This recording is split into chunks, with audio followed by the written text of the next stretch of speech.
กราบสวัสดีสบายดีเช่นเก่าเช่นเคยเนาะมื้อนี้พาทุกท่านมาเปิดคลิปอยู่ที่วัดผู้จำปาสักอีกครั้งหนึ่งเนาะเนื่องจากคลิปที่แล้วเราพาเบิ่งบ่ครบมื้อนี้เราก็เลยพามาอีกครั้งหนึ่งวัดผู้จำปาสักนี่มันอยู่เมืองจำปาสักเป็นมรดกโลกแห่งที่2ของสปปลาวถัดจากหลวงพระบางที่เราเห็นนี่ก็เป็นสระน้ำก่อนขึ้นสู่ปราสาทเนาะก็สิมีสระน้ำขนาดใหญ่2หน่วยเนาะอยู่ฝั่งนี้กับอยู่ฝั่งนั้น สระนี้ก็มีความกว้างประมาณ200เมตรแล้วก็ยาว600เมตรตามความเชื่อในสมัยนั้นก็อาจจะเป็นสระน้ำที่ใช้ประกอบพิธีกรรมทางศาสนาต่างๆเนาะขอบสระนี่ก็เป็นหิน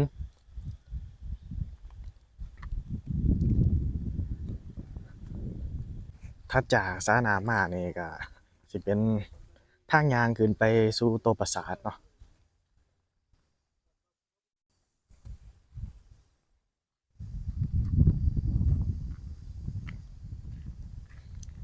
เพิ่นก็สิปลูกต้นดอกจำปาไว้ข้างๆสำหรับทางย่างนี่ก็มีความยาวประมาณ280เมตรแล้วก็ ตาม2ฝั่งนี่ก็สิเป็นเสาหินรูปดอกบัวหรือเอิ้นอีกอย่างหนึ่งก็เอิ้นว่าเสานางเลี้ยงเนาะถ้าทางไทยเพิ่นเอิ้นอาจจะเป็นเสาสำหรับกำหนดขอบเขตให้เฉพาะทางย่างสำหรับกษัตริย์หรือว่าชนชั้นสูงในสมัยนั้นแต่ปัจจุบันนี่ข้อยก็ย่างได้คือกันเนาะเมื่อก่อนนี่มันก็สิมีการหักลงเทลงเนาะแต่ว่าบางอันเพิ่นก็บูรณะขึ้นมาใหม่แหน่แล้วแต่ก็ยังมีบางอันเนาะที่ว่ายังบ่ทันสำเร็จเสร็จสิ้นเทื่อ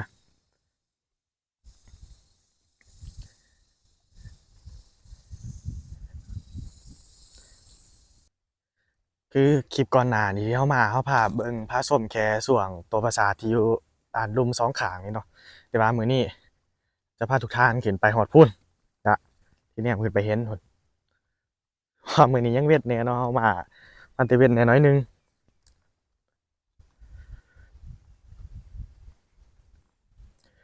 ก่อนจะเข้าสู่ตัวปราสาทนี่ก็จะมีต้นตาลคู่2ต้นเนาะที่ตั้งรัดทางเขานี่อันนี้ก็เป็นตัวปราสาทฝั่งซ้ายอันนี้ก็ตัวปราสาทฝั่งขวาปราสาททั้ง2ฝั่งนี่แม่นจะหันหน้าเข้าหากันเนาะ ตามตัวปราสาทเนี่ยก็จะมีการแกะสลักลวดลายต่าง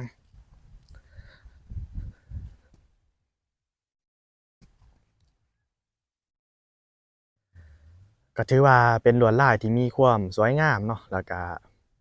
เบิ่งแล้วน่าหลงใหลอันนี้แม่นตัวปราสาทฝั่งขวา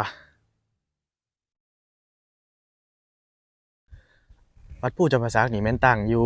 เนินภูเก่าเนาะที่เอิ้นว่าภูเก่านี่ก็เป็นอีกส่วนหนึ่งที่ได้ชื่อว่าภูเก่าเนาะก็คือจอมภูตรงนั้นน่ะเปรียบเสมือนผู้หญิงเก่าผมเนาะหรือว่ามวยผมของผู้หญิงนั่นเองตามความเชื่อของคนเฒ่าคนแก่เพิ่นก็คิดว่าผู้หน่วยนี้เป็นผู้ที่มีความศักดิ์สิทธิ์ สำหรับตัวปราสาทหินวัดผู้จำปาสักนี่แม่นน่าจะสร้างขึ้นในช่วงศตวรรษที่11ก่อนนครวัดของเขมรเนาะ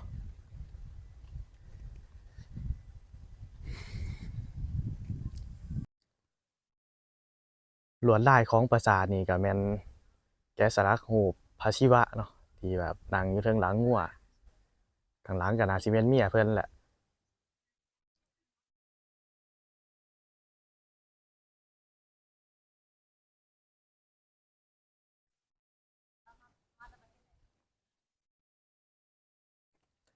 นี่ก็แม่นข้างหน้าปราสาท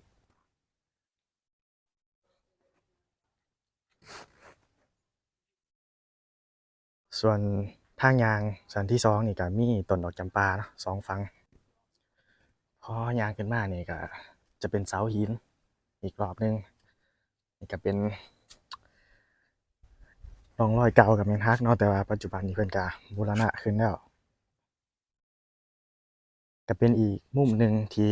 หลายๆคนมาก็ต้องมาถ่ายรูปอยู่จุดนี้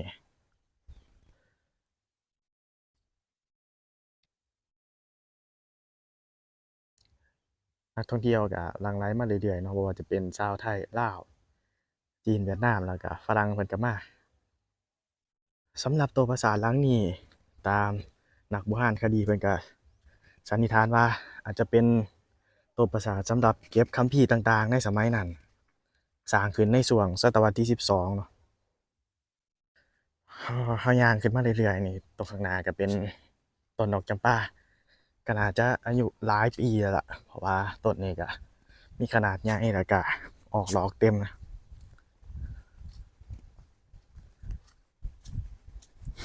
สบายดี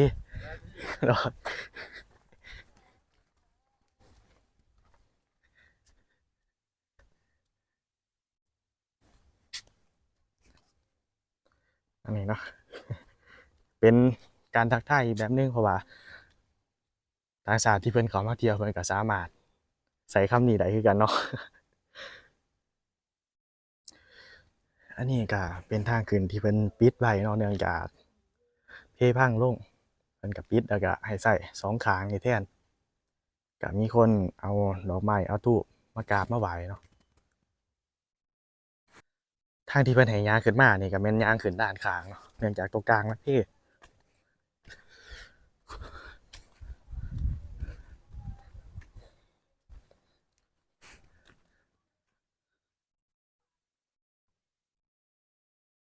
แม่นกลับไปด้านตรงตรงนี้เป็นจุดที่เพิ่นห้ามผ่าน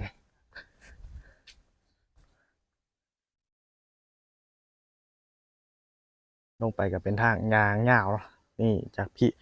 มันคือจุดเดียวขึ้นมาดูมองเนี่ยไปเห็นสระน้ำพุ่นนี่ก็เป็นจุดที่นักท่องเที่ยวเพิ่นได้มากราบมาไหว้เนาะที่เราเห็นอยู่นี่เนาะคนโบราณเพิ่นก็ว่าเป็นผู้สร้างวัดภูจำปาสักแต่ตามประวัติศาสตร์แล้วตามนักโบราณคดีเพิ่นว่าก็แม่นผู้รักษาประตูหรือว่าเป็นผู้ย่ามทางขึ้นเนาะเพื่อคอยต้อนรับผู้ที่มาเยือนวัดภูจำปาสักแห่งนี้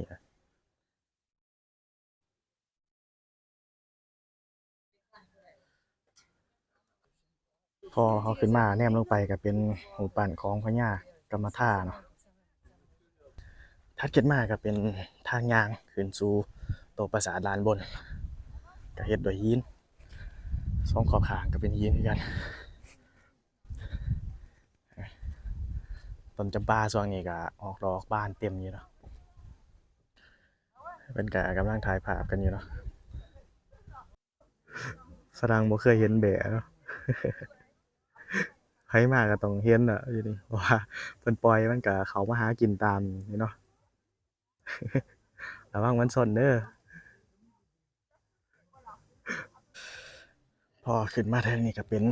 บันไดนาคเนาะ ตามความเชื่อสมัยนั้นเพิ่นก็ถือว่าอาจจะเป็นทางเชื่อมจากโลกมนุษย์ขึ้นสู่โลกสวรรค์เนาะก็ต้นดอกจำปา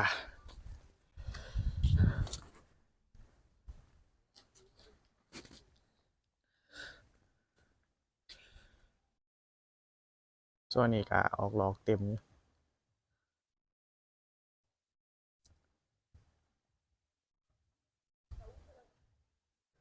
อันนี้ก็เป็นบันไดทางขึ้นเนาะบันไดนี่ก็มีอยู่77ขั้นถือว่าสูงอยู่สองข้างทางขึ้นนี่ก็เป็นต้นดอกจำปาเป็นดอกไม้ประจำศาลลาวเพิ่นก็ใช้ห้อยพวงมาลัยในการต้อนรับแขกบ้านแขกเมืองเนาะอีกหน่อยหนึ่ง บันไดนี่มันมี77ขั้นก็ขั้นบ่กว้างเนาะขั้นน้อยๆ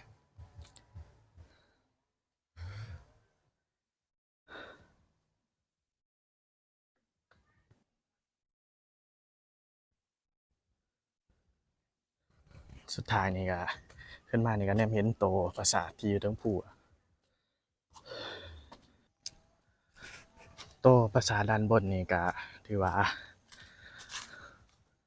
ผุพังเสียหายไปตามกาลเวลาเนาะ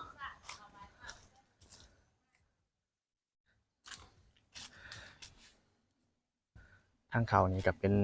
รูปแกะสลักตามสไตล์ของโบราณเนาะ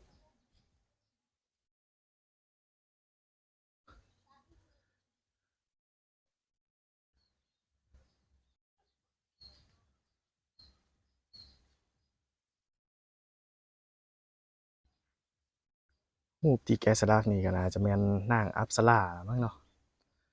อันนี้ข้อยเองก็บ่แน่ใจคือกันเดี๋ยวเราจะพาเขาไปเบิ่งข้างในตัวปราสาทเขามาภายในนี่เพิ่นก็ได้มีการเอาพระพุทธรูปเข้ามาไว้ให้คนที่มาได้กราบไหว้เนาะก็คือหลวงพ่อองค์แสน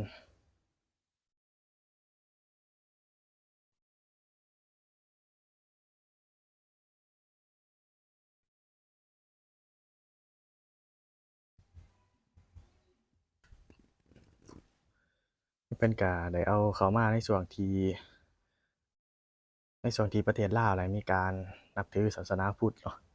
เพิ่นก็ได้มาประดิษฐานไว้นี่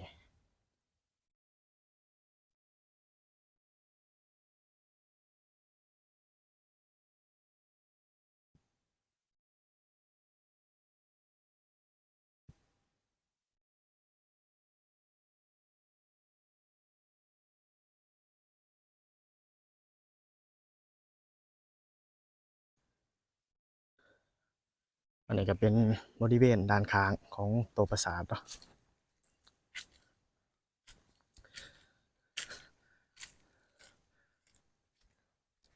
ตามเพิ่นว่าเนาะข้างหลังนี่ก็จะ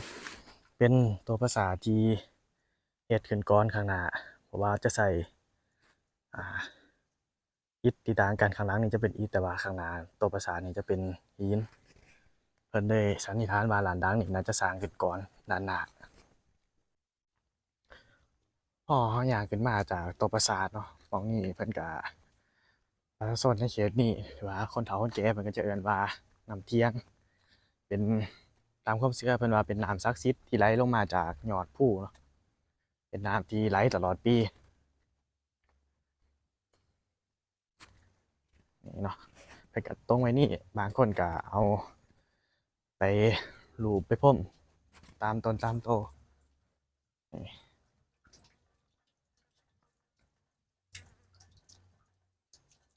ไหลมาจากโขดหินนี่เนาะ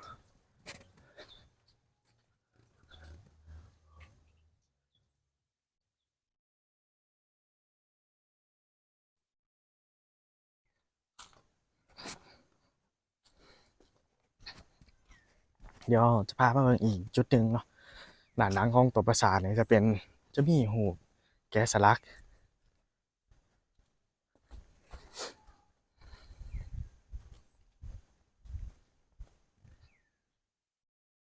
ก็จะเป็นรูปแกะสลักเนาะ